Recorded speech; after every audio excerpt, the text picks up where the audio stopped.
যুদ্ধের আজ অষ্টম দিন, আর গতকাল সপ্তম দিনের শেষের দিকে ইরান তাদের তুরুপের তাসগুলো ধীরে ধীরে বের করতে শুরু করেছে।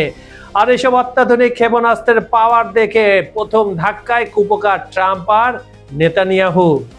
মধ্যপ্রাচ্যের রণক্ষেত্রে আজ ইতিহাসে সবচেয়ে বড় ভূমিকম্প ঘটে গেল, যে ইসরায়েল আকাশ প্রতিরক্ষা ব্যবস্থাকে দুনিয়ার অজেয় বলে জানতো। ইরানের নতুন প্রজন্মের খাইবার শেখান আর খুররামশাহ 4 এর সামনে তা কাচের ঘরের মতো ভেঙে পড়েছে। সতর্ক হওয়ার সুযোগ নেই। সাইরেন বাজার আগে তেল আবিবের সামরিক ঘাঁটিতে আঘাত হানছে ইরানি ক্ষেপণাস্ত্র। মার্কিন রাডারগুলো এখন ধ্বংসস্তূপ আর আয়রন ডোম কেবল এক ব্যর্থ নাম।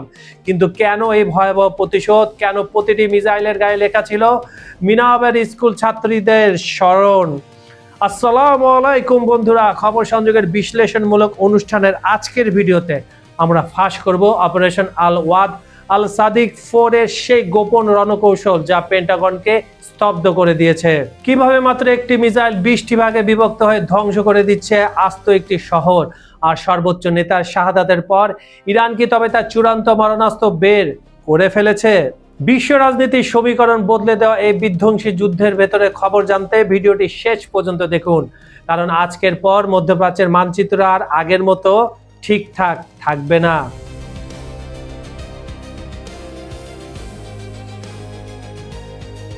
ইরান আনুষ্ঠানিকভাবে অপারেশন আল ওয়াদ আল সাদিক 4 এর 21তম ধাপ শুরু করার ঘোষণা দিয়েছে, যা মধ্যপ্রাচ্যের কৌশলগত সমীকরণ বদলে দিচ্ছে। এই অভিযানের অংশ হিসেবে তেল আবিবের সামরিক ও কৌশলগত লক্ষ্যবস্তুগুলোতে নতুন দফায় রকেট ও ক্ষেপণাস্ত্র হামলা চালানো হয়েছে। এবারে হামলার বিশেষত্ব যদি আপনি দেখেন তাহলে হলো নিখুঁত নিশানা আর উচ্চ গতি, যার ফলে ইসরায়েলের আকাশ প্রতিরক্ষা ব্যবস্থা কার্যত অচল হয়ে পড়েছে। অনেক ক্ষেত্রে সাইরেন বাজলেও বাসিন্দারা নিরাপদ আশ্রয়ে যাওয়ার আগেই ক্ষেপণাস্ত্রগুলো আঘাত হানছে, যা খুবই মারাত্মক, যা ইসরায়েলি শিবিরের মধ্যে চরম আতঙ্ক সৃষ্টি করেছে।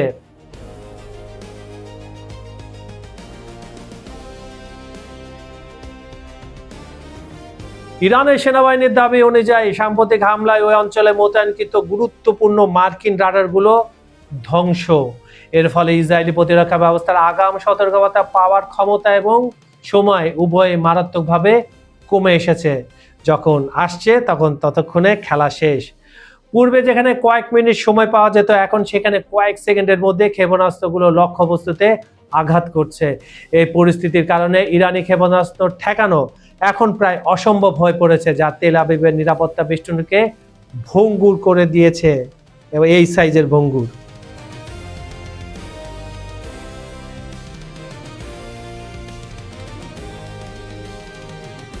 ইরানের সেনাবাহিনী এই অভিযানে তাদের নতুন প্রজন্মের উচ্চগতির সুপারসনিক এবং হাইপারসনিক ক্ষেপণাস্ত্র ব্যবহার শুরু করেছে।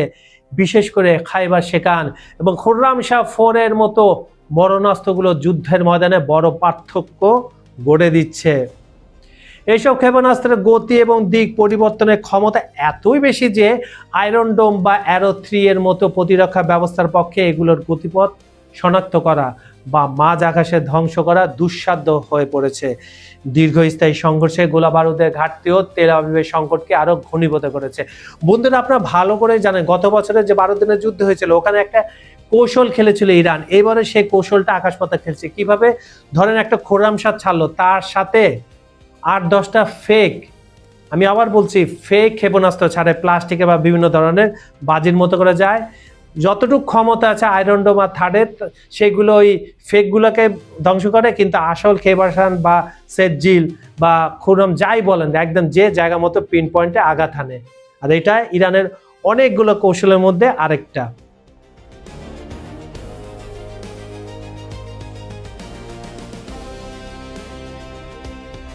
ইরানের নতুন যুদ্ধ কৌশলে অংশ হিসেবে এমন সব ক্ষেপণাস্ত্র ব্যবহার করা হচ্ছে যা লক্ষ্যবস্তুর কাছে পৌঁছানোর ঠিক আগে বহু অংশে পার্ট বাই পার্ট বিভক্ত হয়ে যাচ্ছে। এক একটি ক্ষেপণাস্ত্র থেকে 20টি আলাদা অংশ বিভিন্ন লক্ষ্যবস্তুর দিকে ছড়িয়ে পড়ে, যা বিস্তীর্ণ এলাকায় একযোগে আঘাত হানতে সক্ষম হয়। এই মাল্টিপল ইন্ডিপেন্ডেন্টলি টার্গেটেবল রি অ্যান্টি ভেহিকল MIRV প্রযুক্তির সামনে কোনো নির্দিষ্ট প্রতিরক্ষা ব্যবস্থার পক্ষে এককভাবে প্রতিরোধ করা তোলা একেবারে অসম্ভব। এটি একই সাথে অনেকগুলো লক্ষ্যবস্তুকে ধূলিসাৎ করে দেওয়ার সক্ষমতা রয়েছে, যারা টুইটার দেখেন, যারা সামাজিক যোগাযোগ মাধ্যমে অ্যাক্টিভ, এই ধরনের ছোট ছোট ভিডিও আপনারা দেখতে পাবেন তেল আবিবে এবং মধ্যপ্রাচ্যের বিভিন্ন আমেরিকান ঘাঁটিতে এই ধরনের হামলাগুলো হচ্ছে। পশ্চিমা মিডিয়া তো এগুলো দেখাবেই না।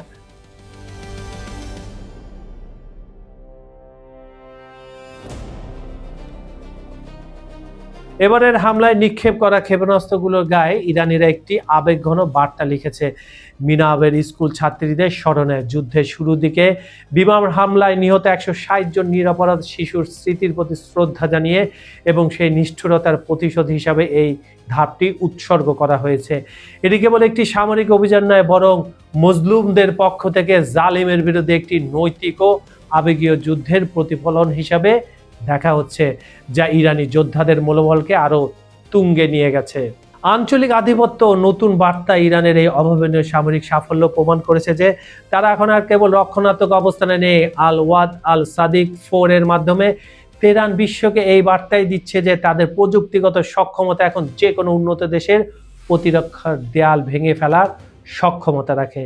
মার্কিন ও ইসরায়েলি সামরিক জোটের সম্মিলিত শক্তিকে পাশ কাটিয়ে নিখুঁত আক্রমণ মধ্যপ্রাচ্যে ইরানের একচ্ছত্র সামরিক আধিপত্য এবং সার্বভৌমত্বের নতুন যুগের সূচনা করেছে।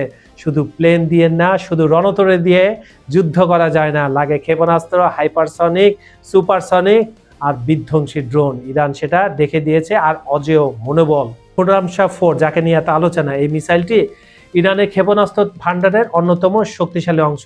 যে বৈচিত্র্যময় ভান্ডার রয়েছে সেখানের একটি অন্যতম শক্তিশালী অস্ত্র। 2000 কিলোমিটার পাল্লার এই মিসাইলটি প্রায় 1 টন ওজনের বিধ্বংসী ওয়ারহেড বহন করতে সক্ষম, যা লক্ষ্যবস্তুকে মুহূর্তে মাটির সাথে মিশিয়ে দেওয়ার ক্ষমতা রাখে। এর সবচেয়ে বড় বৈশিষ্ট্য হলো হাইপার গলিক ফুয়েল সিস্টেম। হাইপারসনিক তো শুনেছিলেন, এটা হচ্ছে হাইপার গলিক, যে অত্যন্ত কম সময়ে মিসাইলটিকে উৎক্ষেপণের জন্য প্রস্তুত করতে সাহায্য করে। এই প্রযুক্তির ফলে শত্রুপক্ষ সতর্ক হওয়ার আগে ইরান তার মোক্ষম আঘাতটি হানতে সক্ষম হয়ে যায়। ইসরায়েলি প্রতিরক্ষা ব্যবস্থার ব্যর্থতা। ইরানের সেনাবাহিনীর দাবি অনুযায়ী খোরামশাহ 4 সফলভাবে ইসরায়েলের 7 স্তরের অত্যন্ত জটিল ও আধুনিক আঞ্চলিক এবং আভ্যন্তরীণ প্রতিরক্ষা ব্যবস্থা ভেদ করতে সক্ষম হয়েছে। আয়রন ডোম থেকে শুরু করে অ্যারো 3 পর্যন্ত কোনো ব্যবস্থায় ইরানের এই ভারী ক্ষেপণাস্ত্রের গতিপথ রোধ করতে পারেনি। এটা প্রমাণ করে যে ইরানের ক্ষেপণাস্ত্র প্রযুক্তি এখন এমন এক পর্যায়ে পৌঁছে গেছে যা পশ্চিমা বিশ্বের যে কোনো ইন্টারসেপ্টর সিস্টেমকে চ্যালেঞ্জ জানাতে সক্ষম। আপনারা ধরুন এই কলমটা আমার হাতে, আপনার কল্পনা করুন যে এটা খোরামশাহ 4। এইটা যখন ইরান থেকে ছাড়া হয় তখন জর্ডান বিভিন্ন দেশের উপর থেকে যায়। আর এইসব দেশে তো সোকল আমেরিকার ডিফেন্স সিস্টেম আছে। এভাবে 6টা দেশ বা 7টা লেয়ার পার হয়ে তারপর কিন্তু ইসরায়েলের মূল জায়গায়, কোনো আবাসিক স্থানে না, মূল জায়গায় আঘাত হানছে একদম বুম করে। এই অভিযানের মূল লক্ষ্য ছিল তেল আবিবের প্রাণকেন্দ্র এবং বেন গুরিয়ন আন্তর্জাতিক বিমানবন্দরের অভ্যন্তরে অবস্থিত ইসরায়েলি বিমান বাহিনী 27 নম্বর স্কোয়াড্রনের ঘাঁটি।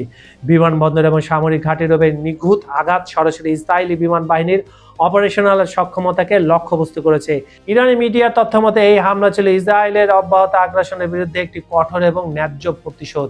ইরান স্পষ্ট করে দিয়েছে যে তাদের সার্বভৌমত্ব বা স্বার্থে আঘাত করা হলে তার পরিণাম হবে অত্যন্ত ভয়াবহ। প্রমিস অফ ট্রুথ সিরিজের এই ধারাবাহিক হামলা কেবল ইসরায়েলে নয়, বরং এই অঞ্চলে তাদের মদতদাতা মার্কিন ঘাঁটির জন্য একটি সতর্ক বার্তা। ইরান এখন আর রক্ষণাত্মক নয়, বরং পাল্টা আঘাতের মাধ্যমে নিজের অবস্থান জানান দিচ্ছে। খোরামশাহ 4 এর এই সফল প্রয়োগ মধ্যপ্রাচ্যে একটি নতুন শক্তির ভারসাম্য তৈরি করেছে। এই সংঘাত হয়তো আগামী সপ্তাহগুলোতে আরো তীব্রতর হবে। তবে ইরানের এই শক্তি প্রদর্শন ওয়াশিংটন এবং তেল আবিবকে তাদের ভবিষ্যৎ রণকৌশল পুনর্বিবেচনা করতে বাধ্য করবে। 1000 কেজি ওজনের ওয়ারহেডবাহী এই মিসাইলগুলো প্রমাণ করেছে যে ইরান তার জাতীয় নিরাপত্তা রক্ষার জন্য যে কোনো চরম পদক্ষেপ নিতে দ্বিধাবোধ করবে না।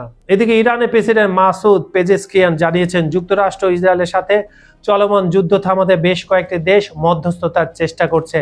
তবে তিনি স্পষ্ট করে দিয়েছেন যে এই অঞ্চলে স্থায়ী শান্তির জন্য ইরান প্রতিশ্রুতিবদ্ধ হলেও নিজেদের সার্বভৌম জাতির মর্যাদা রক্ষায় তারা কোনো আপোষ করবে না। Very good. গত 28 ফেব্রুয়ারি তেহরানে হামলায় সর্বোচ্চ নেতা আয়াতুল্লাহ খামেনির শাহাদাতের পর ইরান বর্তমানে ইসরায়েল ও মার্কিন সামরিক ঘাঁটিতে পাল্টা হামলা অব্যাহত রেখেছে। পেজেশকিয়ানের মতে যারা এই সংঘাতের সূচনা করেছে এবং ইরানি জনগণকে অবজ্ঞা করেছে, মধ্যস্থকারীদের উচিত আগে তাদের বিচারের আওতায় আনা। ইরান কোনো চাপের মুখে নতি স্বীকার না করার ব্যাপারে সম্পূর্ণ দৃঢ়প্রতিজ্ঞ। যৌথ আগ্রাসনের মুখে ইরানের সর্বোচ্চ নেতা আয়াতুল্লাহ আলী খামেনির শাহাদাত বরণ দেশটির সাধারণ মানুষের মধ্যে শোক ও প্রতিরোধের দাবানল জ্বালিয়ে দিয়েছে। আলী খামেনির মৃত্যুর পর গতকাল 6 মাস শুক্রবার ইরান জুড়ে পালিত হয়েছে বিশাল শোক মিছিল। রাজধানী তেহরানে ভয়াবহ বোমাবর্ষণ উপেক্ষা করে সর্বস্তরে লাখ লাখ মানুষ রাজপথে নেমে আসেন। হাতে নেতার প্রতিকৃতি আর কণ্ঠে ইসরায়েল বিরোধী স্লোগান নিয়ে ইরানিরা তাদের হারানো নেতার প্রতি বিনয় শ্রদ্ধা জানান। 10টিরও বেশি দেশের বিরুদ্ধে একা লড়ে যাওয়া ইরান এই শোককে শক্তিতে রূপান্তরিত করে প্রতিরোধের নতুন শপথ নিয়েছে। কোনো দেশ যদি কেবল নিজেদের শর্ত চাপিয়ে দিয়ে একটি জাতির পুনর্গঠন বা নেতা পরিবর্তনের কথা বলে, তবে তা আন্তর্জাতিক শিষ্টাচার লঙ্ঘন করে।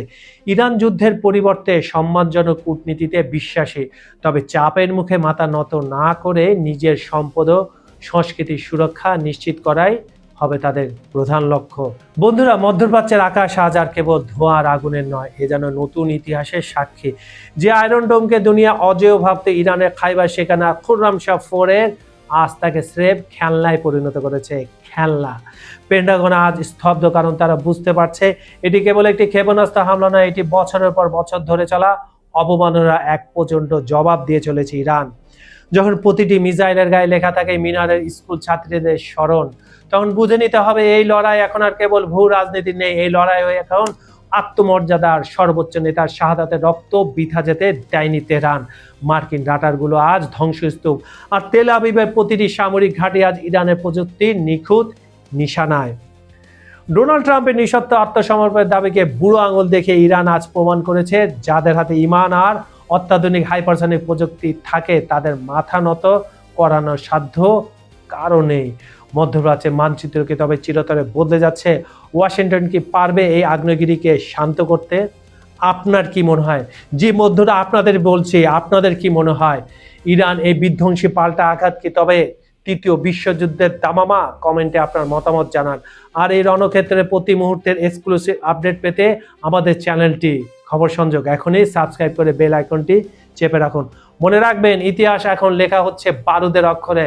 দেখা হচ্ছে পরের ভিডিওতে। বিজ্ঞাপন ও প্রমোশনের জন্য ডেসক্রিপশনে দেওয়া নাম্বারে যোগাযোগ করতে পারেন। খবর সংযোগের বিশ্লেষণমূলক অনুষ্ঠানটি আপনার পৃথিবীর কোন প্রান্ত থেকে দেখছেন কমেন্টে জানান। আমরা আপনার মতামত শুনতে চাই। আজ এই পর্যন্ত। আমি কাজল হায়দার বিদায় নিচ্ছি। ভালো থাকুন, নিরাপদে থাকুন। আল্লাহ হাফেজ।